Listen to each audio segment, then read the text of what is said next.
You ever have one of those mornings where you're just minding your own business? The world's barely awake, and then, bam, a total stranger storms onto your land like she's auditioning for the next season of World's Most Entitled Person? Because that's how my day started. 6 a.m. sharp, sun barely up, and there she was, a full-on Karen, clacking her way across my front yard with this measuring wheel that sounded like a time bomb, snapping photos like she was the star of her own reality show.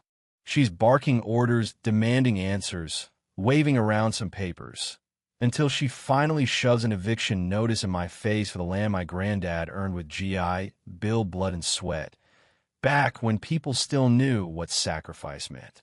40 acres, every inch of it paid for, every fence post sunk by hand. And suddenly, I'm being told to get off my own dirt? I'll tell you, the vanilla perfume she was wearing wasn't half as choking as the arrogance rolling off her. Now, I've seen some scams in my time, but this one takes the cake. She tells me I owe $47,000 in retroactive HOA fees for an association I never joined. 30 days to pay up or get out, like I'm some squatter on my own family's land. Meanwhile, her assistant, this poor kid sweating through his shirt, keeps fumbling paperwork while she barks about code violations like a drill sergeant who just found out her coffee got switched to decaf. And me? I just stood there with my coffee, staring at her, thinking, lady, you have no idea who you just poked. Let me back up a sec. I'm Marcus Rodriguez, tank to my friends, and I guess now, to my enemies. I've been protecting this little piece of heaven in Pine Valley, Texas, for 15 years. My grandpa Miguel bought this place in '87 after Korea, GI Bill money in one hand, dreams in the other. The old man used to grab my shoulder, hands all scarred from shrapnel, and say, "Mijo, land's the only thing they can't steal if you're willing to fight for it." That stuck. I spent 2 decades moving military supplies through places you wouldn't send your worst enemy. Learned patience, learned strategy. Came home, lost my wife Elena to cancer 3 years ago, and poured everything I had left into this ranch and a side business helping small towns take down predatory HOA schemes. That's right, the woman trying to steal my land picked a fight with the guy who literally wrote the book on HOA fraud. Talk about bad luck for her. This place is more than just dirt. It's where I started a therapy program for veterans, using horses to help us find some peace. Pine Valley was the kind of spot where neighbors waved, where Mabel at the diner knew your order before you sat down.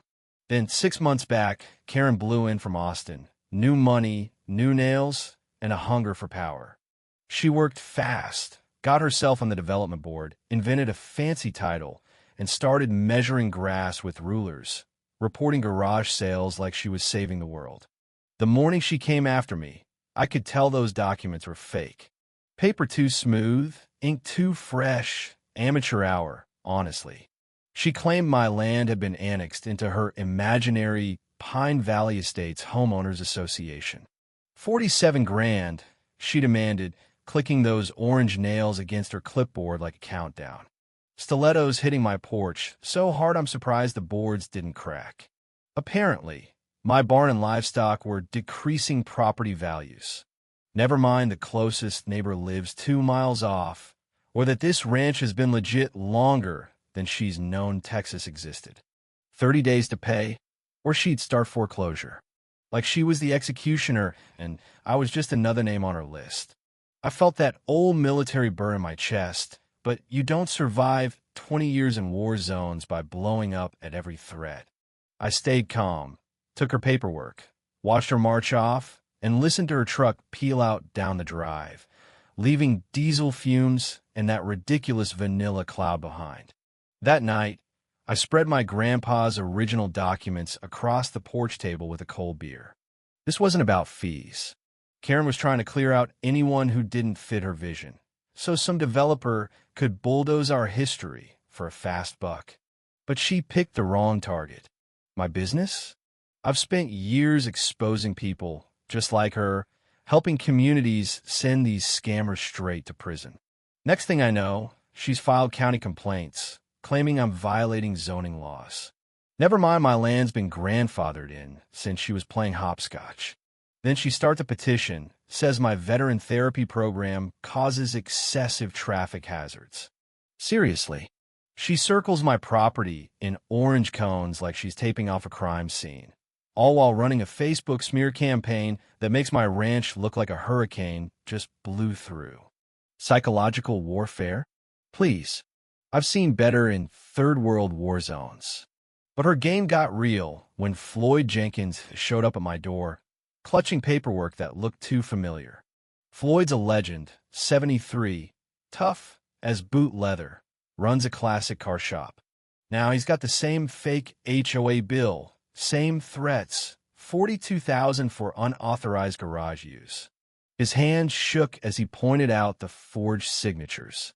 Then Sarah Casey rolled up, 60 years old, best tamales in 3 counties, shaking as she laid down her own notice. $38,000 for her roadside veggie stand. Been selling tomatoes since '98, and suddenly it's a retail violation. I laid all the documents out, 3 sets, 3 targets. And just like that, the pattern clicked. Karen was targeting the most valuable undeveloped land in Pine Valley. Mine, Floyd's, Sarah's. Developers would sell their own mothers for what we had. That night, I fired up my laptop, dug into my consulting files. 5 years of case studies, fraud reports, and, wouldn't you know it, Karen Whitfield pops up. Fired from her last job for financial irregularities, corporate speak for stealing. More importantly, no record anywhere of her HOA. She was operating a completely fake organization, no legal authority. Here's what most people don't know. You can't be forced into an HOA retroactively. If your deed didn't mention it when you bought, they can't come back and slap you with fees later. And guess what? Karen and her husband owed a developer over $300,000 for a failed strip mall. The same developer now quietly buying up land around Pine Valley. The next morning, Floyd's back, toolbox in hand, grinning like a coyote. This Karen woman's shopping for someone else, he says. Sarah arrives, fired up, cinnamon rolls in hand, and we plot. She tells me Karen tried to revoke her business license, claimed she needed commercial zoning to sell vegetables, after 25 years of feeding the community. That's how the holdouts were born. 3 stubborn neighbors, 75 years of combined bureaucratic brawling. Karen had no idea the wolves she'd cornered. The attacks got worse. Karen bribed an inspector to red tag my workshop, froze my business accounts with bogus debt claims, even ran a whisper campaign calling my veteran program a militia camp. She sent a cease and desist, demanded $500 a day in fines. I read on the porch, honeysuckle in the air, wondering if she ever realized how deep the water was getting. Then Floyd brings me the missing piece, Pinnacle Development Group. Karen's husband is their land acquisition guy. Sarah's daughter snaps photos of Pinnacle's map, showing our ranches circled in red. That's when I called Jake Sullivan, old Army buddy turned real estate lawyer. Tank, you just handed me a career maker. This isn't just fraud, it's conspiracy, maybe even federal. We documented everything. Photos, recordings, fake paperwork. Floyd set up trail cams, technology meant for deer, now aimed at bigger game. And I started dropping hints about attorney general investigations at the diner. Word spreads fast when outsiders threaten locals. Wednesday, Karen's back, her voice shaky. Mr. Rodriguez, you have 48 hours to comply. I just leaned on the porch rail, gave her that look that once scared grown men in the desert. Before you file another fake document, maybe ask your husband how Pinnacle's insurance feels about extortion. The state's got questions. She went pale as a ghost, heels clicking twice as fast on the way out. Her desperation bled through. She posted online that I was a fake vet, even questioned my Purple Heart. I watched her assistant look for the nearest exit every time she ran it. Then she started filing false police reports, said I threatened her. Sheriff called, embarrassed. Tank, I gotta check it out, but her story keeps changing.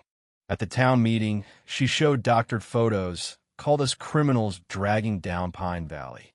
The air stank of burnt coffee and fear. Then came the incident that broke her. I was feeding horses, saw a guy in surveyor gear working my fence while Karen supervised, claimed my fence encroached 14 inches into public land. The surveyor looked ready to bolt.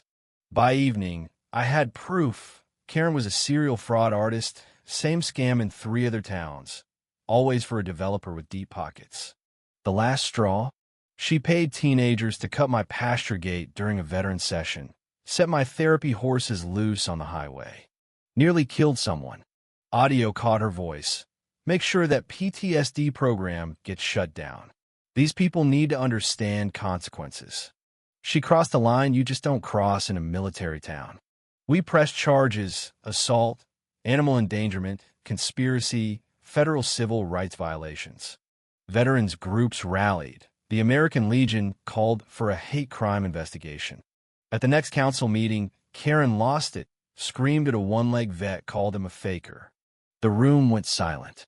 He stood up, balanced on his prosthetic, and said, "Ma'am, I lost this leg saving my squad.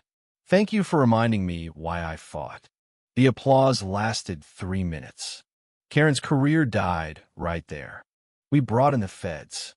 Jake coordinated complaints across counties. The Attorney General got involved. Maria Santos from the Dallas Morning News started writing her series. And every step, Karen made it easier for us. Bribes, forgeries, the whole circus. The final showdown came in the church basement. Karen stood up, tried to blame me for stopping progress, but nobody was buying it. I dropped a banker's box on the podium, played her confession over the PA, projected Pinnacle's maps on the wall. Brett tried to slip out the back, but the sheriff had other plans. Karen, orange nails and all, got let out in handcuffs, her husband right behind. Pinnacle collapsed. Executives went to prison. The insurance payout went straight into community programs. The land she tried to steal now funds scholarships, veteran support, conservation. Pine Valley's stronger than ever. We built protections in a local law, started a nonprofit to help other communities fight back, and people all over the country took notice. The land that Karen wanted so bad, now it hosts an annual rural rights conference. The little guy won, and not just for me. For everyone who ever got pushed around by a fake authority. You know what I learned? Defending your land is about more than fences and paperwork.